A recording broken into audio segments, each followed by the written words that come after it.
Olá! O ministro Luiz Fux assumiu a presidência do Supremo Tribunal Federal, afirmando que atuaria para que o judiciário deixasse de ter um protagonismo na política nacional. Ao mesmo tempo, Fux exaltou a Operação Lava Jato, que continua a agir de forma arbitrária e a perseguir o ex-presidente Lula e pessoas vinculadas a ele.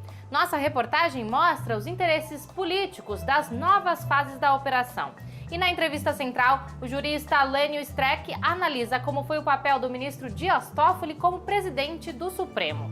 Eu sou Pamela Oliveira e você acompanha esses e outros assuntos a partir de agora.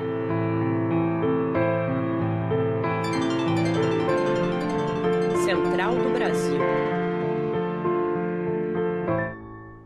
Somente este ano, mais de 12% do território do Pantanal foi atingido por queimadas. Os incêndios no Pantanal fazem parte de um projeto de governo que permite a destruição de um bioma para a criação de áreas de pasto. O deputado federal Nilton Tato comenta a política antiambiental em curso. Embarque imediato. O Pantanal está em chama, literalmente sendo queimado, passando pela maior seca dos últimos anos e com muitos focos de incêndios criminosos, mortandade de animais, grandes prejuízos econômicos para toda a cadeia do turismo ecológico e muitos problemas de saúde para a população em função do grande volume de fumaça. O pior é que assistimos à total ausência de ações por parte do governo federal e do Ministério do Meio Ambiente. Só há ações de combate ao fogo por parte de governos locais e de voluntários da sociedade civil. Essas ações são insuficientes pela dimensão das queimadas e por não ter os materiais e equipamentos necessários. Também não há estrutura suficiente de atendimento para os animais resgatados. É urgente o apoio do governo federal com homens e infraestrutura. Precisa-se de aviões, helicópteros e outros materiais para se juntar às estratégias locais de combate ao fogo. Quem assiste ao futebol já deve ter reparado na mensagem dos letreiros dispostos no campo, que pede a votação da medida provisória conhecida como Lei do Mandante. Afonso Bezerra nos conta quais são as polêmicas que giram em torno dessa lei. Trilhos do Brasil. Sem evolução no Congresso Nacional, a medida provisória 984, conhecida como a MP do Mandante, tem rachado o entendimento entre os clubes brasileiros a respeito do direito de transmissão das partidas de futebol. Em julho, o Flamengo do Rio de Janeiro conseguiu, por meio da MP, transmitir em seu próprio canal as partidas finais do Campeonato Carioca, contrariando o contrato da Rede Globo com os clubes envolvidos no torneio. O fato incentivou que outros clubes também aderissem ao projeto. Foi criado o movimento Futebol Mais Livre, que conta com cerca de 40 times de variadas divisões.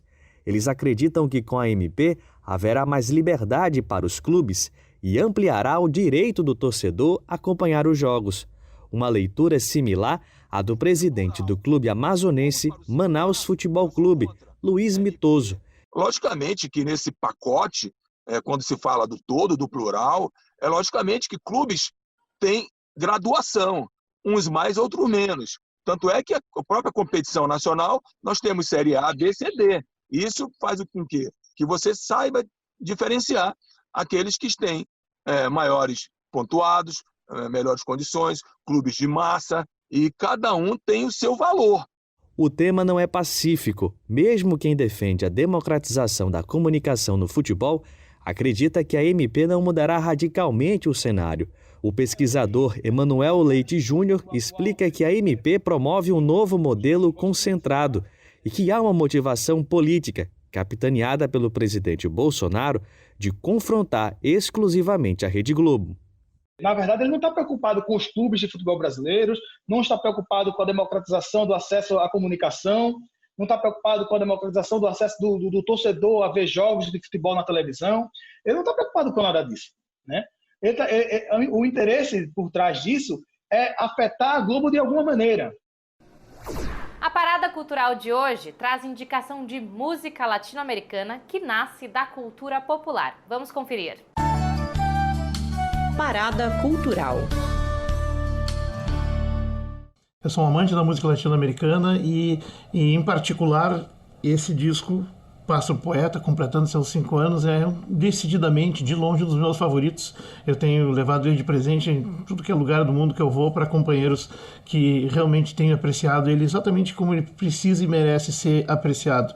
Essa homenagem surge no bojo da luta para a liberação dos 5 reféns cubanos que ficaram 16 anos presos nos Estados Unidos com acusações injustas. Eu quero realçar aqui que esse é um dos meus discos favoritos da década e é um disco que deveria ser conhecido por todos.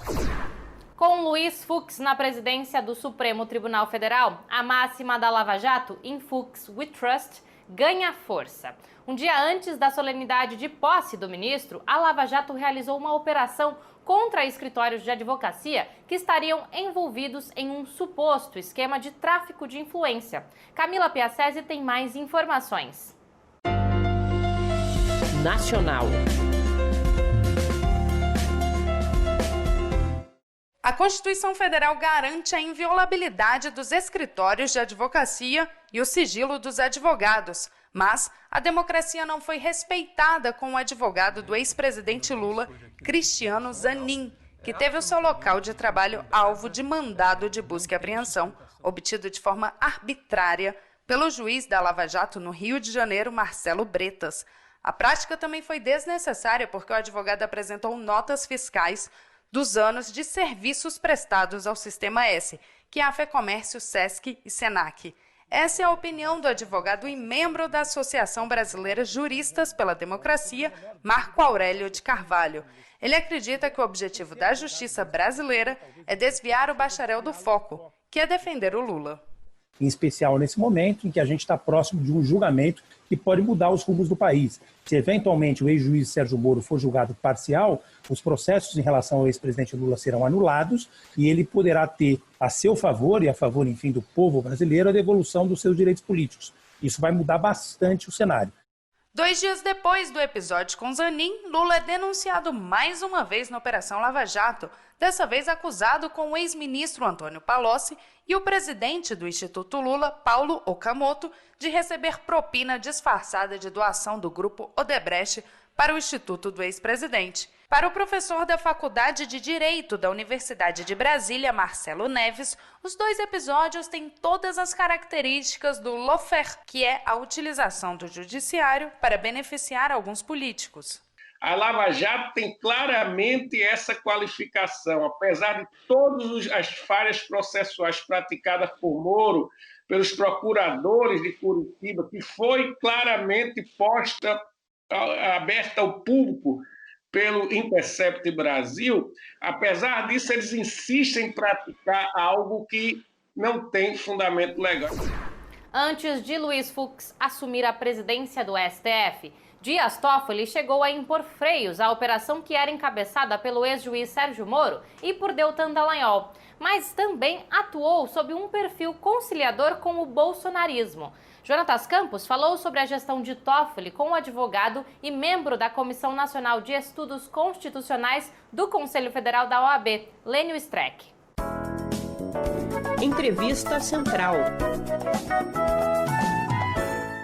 A entrevista central de hoje conversa com Lênio Streck, advogado, professor e pós-doutor em Direito. É membro da Comissão Nacional de Estudos Constitucionais do Conselho Federal da Ordem dos Advogados do Brasil. Professor Lênio, agradecemos sua disponibilidade. Encerrou-se 2 anos da presidência do ministro Dias Toffoli à frente do STF, dentre os quais 1 ano e meio já relacionando-se com o governo Bolsonaro.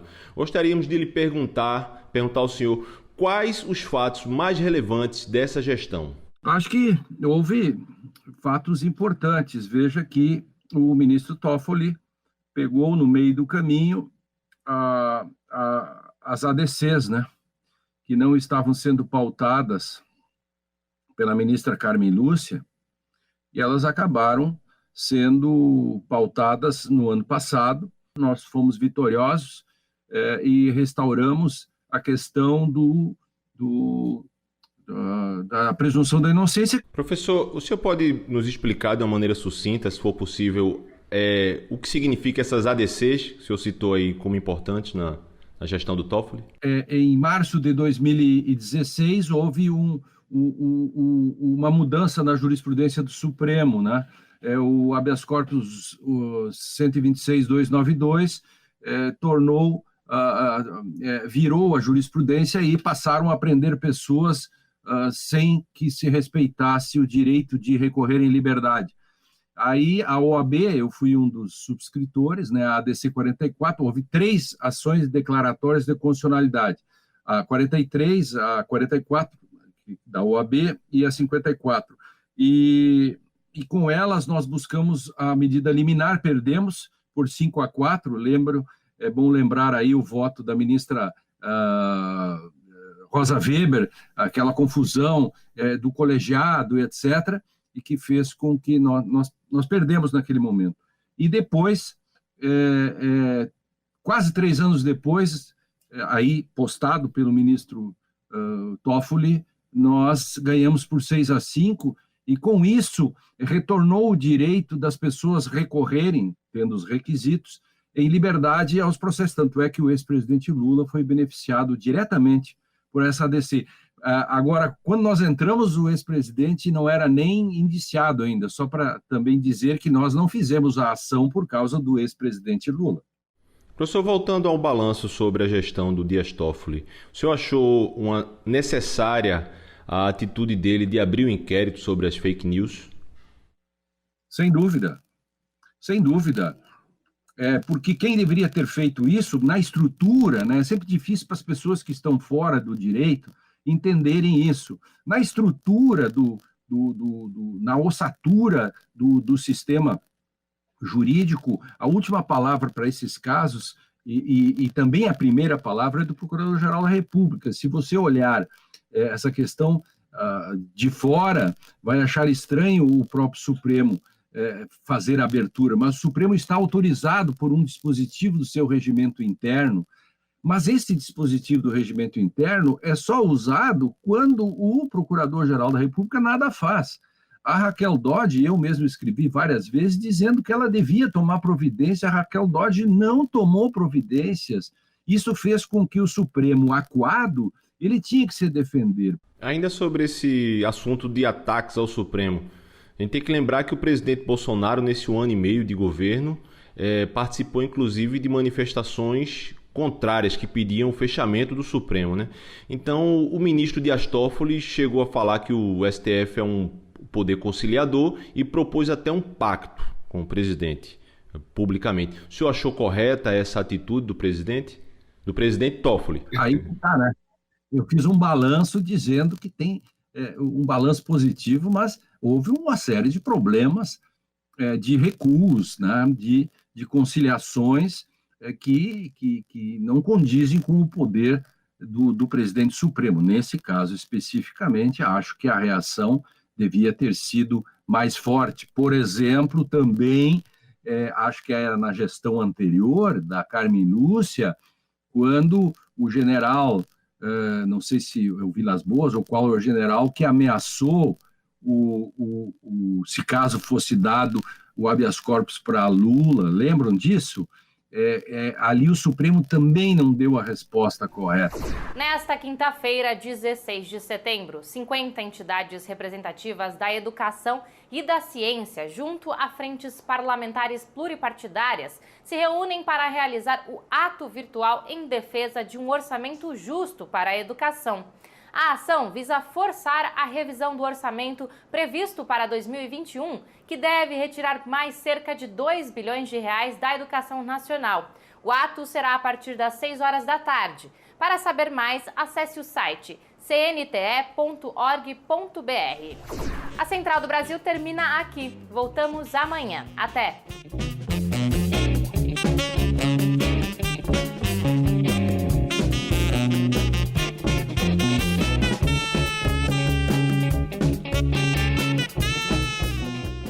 Central do Brasil, a rede de comunicação dos movimentos populares.